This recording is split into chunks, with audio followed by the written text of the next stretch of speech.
అందరికీ నమస్కారం. Welcome to Telugu wallet. Telangana రాజకీయాలు చూసుకుంటే ట్రింగ్ ట్రింగ్ మని మోగుతున్న ఫోన్ ట్యాపింగే వినిపిస్తుంది.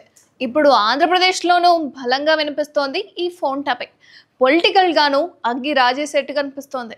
పక్క రాష్ట్రంలో విచారణ కొనసాగుతుండగానే అటు నేతలు ఇస్తున్న స్టేట్మెంట్స్ కొత్త చర్చకు దారితీస్తున్నాయి. మరి అయితే తెలంగాణలో రాజకీయంగా దుమారం రేపుతున్న ఫోన్ ట్యాపింగ్ వ్యవహారం ఏపీని కూడా షేక్ చేయబోతోందా అంటే పరిణామాలు కూడా అవుననే సమాధానం ఇస్తున్నాయి. తెలంగాణలో ఫోన్ ట్యాపింగ్ ముమ్మాటికి నిజమంటూ ఏపీ కాంగ్రెస్ అధ్యక్షురాలు వైఎస్ షర్మిల చేసిన కామెంట్స్తో రచ్చ మొదలైనట్లు కనిపిస్తోంది. నాటి తెలంగాణ ఏపీ ముఖ్యమంత్రుల జాయింట్ ఆపరేషన్ ఫోన్ ట్యాపింగ్ అంటూ సంచలన ఆరోపణలు చేశారు వైఎస్ షర్మిల. ఇక బైబిల్ మీద ప్రమాణానికి కూడా సిద్ధం అంటూ చెప్పుకొచ్చింది. తన బిడ్డల మీద ప్రమాణానికి సిద్ధం, నేను చెప్పేది పచ్చి నిజం అంటున్నారు షర్మిల. ఎందుకంటే ఈ విషయాన్ని వైసీపీ కీలక నేత వైవి సుబ్బారెడ్డే తనకు చెప్పారంటూ పెద్ద బాంబు పేల్చేసింది. తన ఫోన్ సంభాషణను తనకే వినిపించారంటూ మరో ముచ్చట చెప్పి దుమారానికి ఎక్స్ట్రా పవర్ యాడ్ చేసింది షర్మిల. తన రాజకీయ భవిష్యత్తు నాశనం చేయడానికే ఫోన్ ట్యాపింగ్ చేయించారని షర్మిల చేస్తున్న ప్రధాన ఆరోపణ. భర్త అనిల్ తో పాటు తనకు అండగా నిలబడ్డ ప్రతి ఒక్కరిని బెదిరించారని చెప్తున్నారు. అప్పుడు చేయలేని పోరాటం ఇప్పుడు చేయడానికి సిద్ధమని ప్రకటించారు షర్మిల.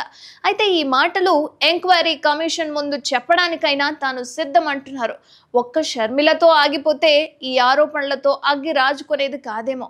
అధికారిక కూటమి ఎమ్మెల్యే కోటంరెడ్డి సైతం ఫోన్ ట్యాపింగ్ పై సంచలన ఆరోపణలు చేయడంపై రచ్చ పీక్స్ కి చేరుకున్నట్లయిపోయింది.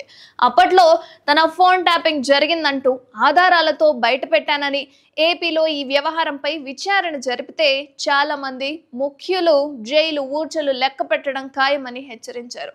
ఇక ఏపీలో ఫోన్ ట్యాపింగ్ వ్యవహారంపై అలా ఆరోపణలు వచ్చాయో లేదో ఇలా ప్రభుత్వం నుంచి స్పందన వచ్చేసింది. ఫోన్ ట్యాపింగ్ వ్యవహారంపై దృష్టి పెట్టామని, అవసరమైతే విచారణ జరిపిస్తామని చెప్పారు మంత్రి డోలా బాల వీరాంజనేయ స్వామి.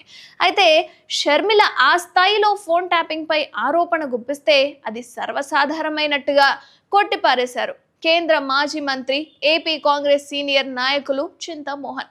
ఎన్నో ఏళ్లుగా జరుగుతున్నప్పటికీ ఇది చట్ట వ్యతిరేకమన్న ఆయన ఈ పరిమాణాలన్నీ కూడా తీవ్రంగా ఖండిస్తున్నట్టు చెప్పుకొచ్చారు. మొత్తానికి ఓవర్ టు ఏపీ అన్నట్టుగా తెలంగాణ నుంచి పక్క రాష్ట్రంలోకి ఈ పాకిన ఫోన్ ట్యాపింగ్ వ్యవహారం ఎటువంటి మలుపులు తిరుగుతుందో చూడాలి మరి.